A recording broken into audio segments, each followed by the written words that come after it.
We talked about form events. Now let's talk about the events that occur for sections and for controls on the form. I'm back here in Microsoft Access, and I'm viewing Peter Gray's for White Clover Markets. And what I'm going to do is click within this third project, and then I'm going to click Preview Invoice. Notice that right now we don't see any data within this subform. What I'm going to do is enter a beginning date and an ending date. I'm going to enter 01/01/1990, very old beginning date, and I'm going to enter 12/31/1999 as the ending date. Notice that when I hit my Tab key, that data appears within the subform control. And right now I'm viewing time, and if I click View Expenses, I can see a couple of expenses as well. Click View Hours, and I see the hours again. So what's happening so that when I change this date range, the data appears? And in fact, I can show you again if I change this to maybe 12/31/1990 and tab out of it, the data goes away. So something's clearly happening here. Well, I'm going to close this print invoice form, close the client form, opt to not save any changes, and let's take a look at the FRM print invoice form in Design View. The control that I want to look at is the end date control. And notice that there's code that's been placed in the after update event of the TXT end date control. If I click the build button, here's the code that's there. I requery both the FSub print invoice time subform and the FSub print invoice expenses subform. So both of those subforms are requeried, which causes the appropriate data to display within the subform. So that's an example of the after update event of a control. In this case, the after update event of the TXT end date control. The next event that we're going to take a look at is one that we previewed earlier, the not in list event of a combo box. Let's take a look. I'm going to show you another way to get to an event of a control on a form. I'm going to just close down the Properties window a little bit, or size it, so that I can see the Project Explorer window a little bit better. The form that I want to go into within the project is the FSub project, or FSub time card expenses. If I double click FSub time card expenses, notice that I was taken to that subform, and I'm already within the not in list event of the combo box. If I weren't within the not in list event of the combo box, I could select the appropriate object and then select the appropriate event. So here we are in the not in list event of the expense code ID combo box. And there's an if statement that says to the user, that expense code was not found. Do you want to add it? And we test to see if the user responds yes. If the user responds yes, we open the expense code form. We open it in add mode, meaning that we open it with data entry set to true. We open it modally, meaning the user cannot go anywhere else until they respond. And as opening arguments, we're sending new data. New data is what comes in as a parameter to the not in list event. And it contains whatever the user just typed into the combo box. We also have an additional parameter of the not in list event, which is response. Response allows us to determine how we want access to react after that form is closed. Because notice that we're opening the form modally. Since we're opening it modally, or as a dialog, all code execution halts until the user closes the FRM expense codes form. Once the user closes that form, we're going to evaluate to see if that form, FRM expense codes, is still loaded. If it's still loaded, then we're going to set the response parameter that I just showed you from up above equal to AC data error added. This indicates to Access that that entry has been added to the combo box, and it serves to also requery the combo box and suppress the standard error message. Then at that point, the FRM expense codes form is closed. So in other words, we're getting data off of it and then we're closing it. So this is an example of a not in list event, and we're going to take a further look at this a little bit later. The last event that we're going to look at for controls for right now is the click event. we're going to take a look at an interesting use of the click event. I'm going to return back to Access. I'm going to close the print invoice form, designating no, I do not need to save changes to it, and I'm going to double-click to go into the Clients form. From the Clients form, I'm going to go ahead and view projects. Notice that right now this command button says View Expenses, and what we're actually showing is the hours worked. If I click View Expenses, notice that the command button changes to say View Hours, and now we're viewing the expenses. So notice that it goes back and forth. Now as far as this part, there's actually two subforms, one on top of the other. And those two subforms, one of them contains the hours and one of them contains the expenses. So what the command button is doing is not only is it flipping its own caption, but it's changing the visible property of the subform. So let's take a look. Into Design View, if I take a look at the command button, which is right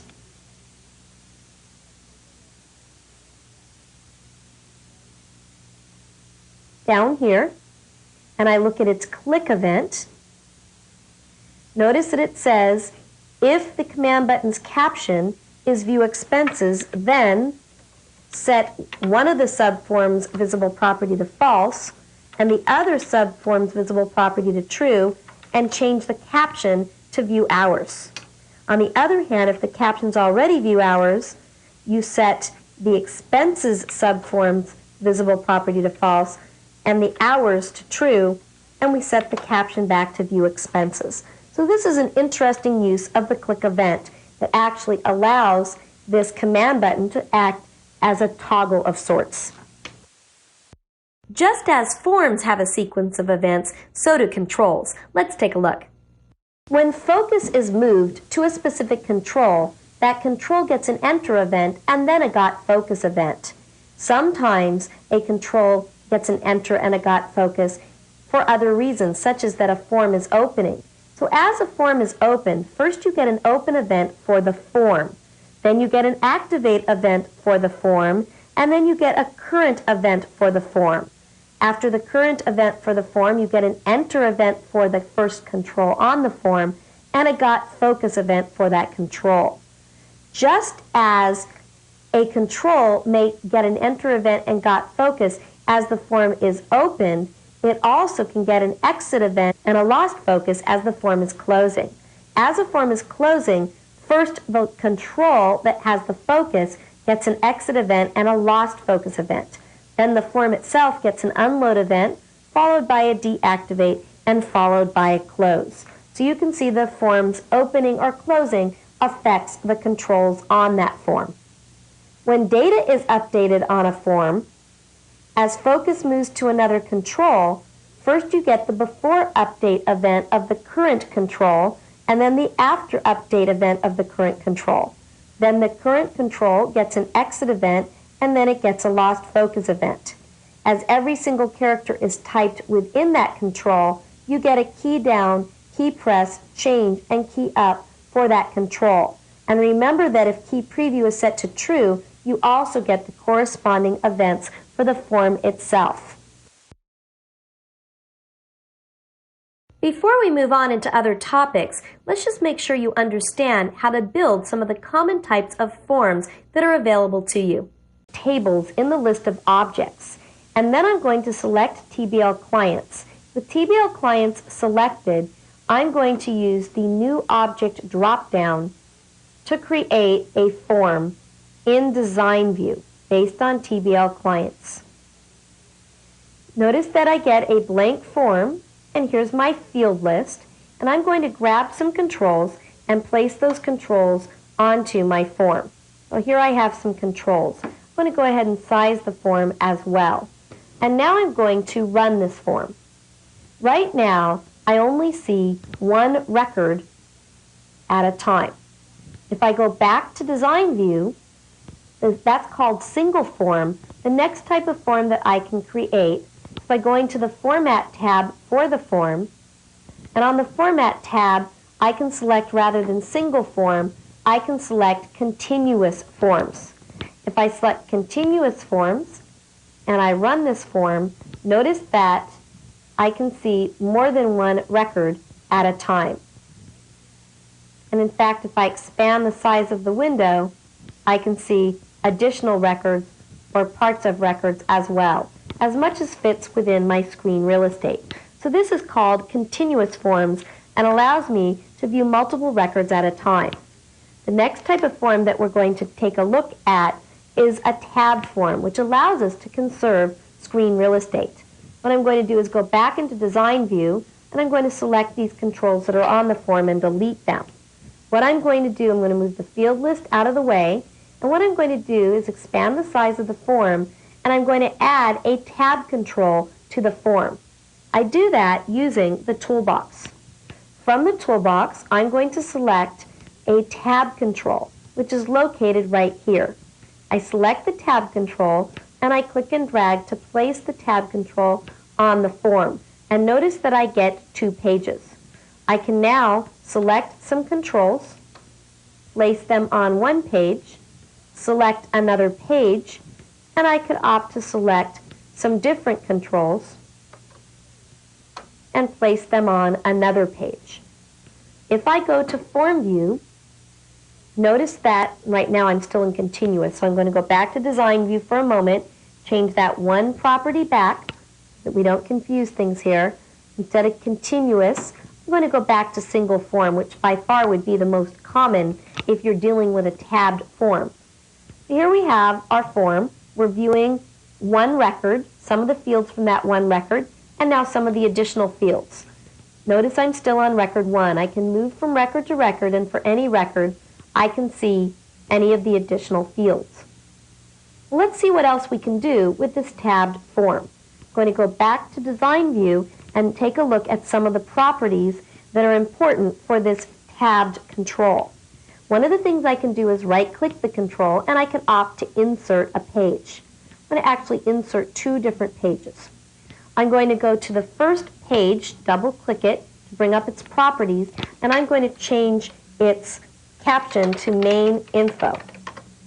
For the second page, I'm going to change its caption to Extra Info, and for the next page to Important Info.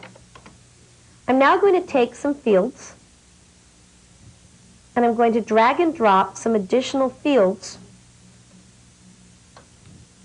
to the Important Info page. If I want to view the form, you can see that I have those extra fields. What if I wanted to delete this page over here? Back to Design View. I can right-click the page and select Delete Page. What if I wanted to put the Important Info page before Extra Info? Right-click and select Page Order. And I can take the Important Info page and I can move it up so that I've changed the order. It's also important to note that I could do something like this.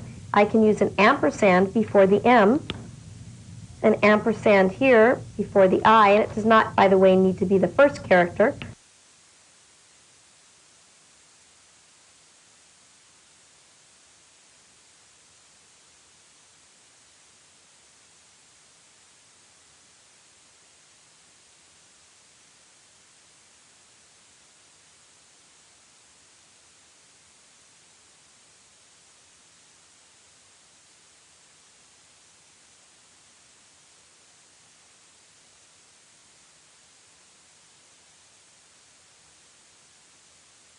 And an ampersand, I'm going to put it actually before, let's do the X, just to show you.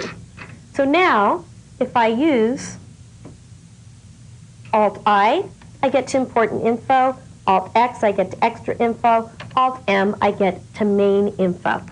So you can see that I can easily add pages, delete pages, change the page order, can also deal with tab order on a particular page. That's another thing that I can do. And I can easily add controls to a page. The important thing is that you select the page you want to add the controls to and then add the control so that the control gets added to the appropriate page. Tabbed forms are excellent for conserving screen real estate as well as organizing the information within your form so that it's easy for your user to access. The next type of form we're going to take a quick look at is a switchboard form. A switchboard form allows you to control application flow. I'm going to go ahead and close this form. If you'd like to save yours, you can go ahead and do that, but I'm going to opt no, I don't want to save. What I'm going to do is actually close the Chapter 9 database, not saving any changes, and then I'm going to open it again. Notice that we get a splash screen, and then we get a switchboard. The switchboard form happens to be a tabbed form and allows us to navigate about the various parts of our application. So for example, from data entry, I can click Client Information to open the client's form. So I can navigate anywhere about my application. If I go to Design View, there's a couple of properties that make this seem like a switchboard form. One of the things is generally, unlike the sizable border that I've used here, generally the border style would be dialog. And this just gives this that switchboard look. So if we take a look after the splash screen goes away, this gives this more of a switchboard look. Also, you generally do not want to have scroll bars. So scroll bars is set to neither. You don't want to have record selectors or navigation buttons. So notice that record selectors and navigation buttons are set to no. So these are just some properties that make this look and feel like a switchboard form. Well, what about our splash screen? If we take a look at our splash screen is just a simple form called FRM Splash. But if I go into it in Design View, there's some properties that you should be aware of. First of all, of course, once again, we don't have scroll bars, record selectors, navigation button, or navigation buttons. But another important thing is that the border style of your splash screen is generally set to none. Now it's important to note that you can also display a splash screen by including a bitmap file with the same name as your database in the same directory as your database file. And when the application is launched, the splash screen will be automatically displayed. But using this particular splash screen, you get more control than out of the one that's included automatically when you place a bitmap in a folder. Now if we take a look at this splash screen, see if there's any code behind the splash screen. If I go to the events for the form, there's an unload event that's been coded, and the timer event has been coded. If we take a look at the timer has been set to 3 seconds. So after 3 seconds, 3,000 milliseconds or 3 seconds, the timer event is going to execute. The timer event executes, and what it does is it simply closes the form. And then in the unload event of the splash screen, we open the switchboard form. So that's all that's happening here, and that's what turns this into a splash screen. Its look and feel, as well as the fact that it's got a timer that's displaying the form for a certain number of seconds, closing it, and then opening up another form.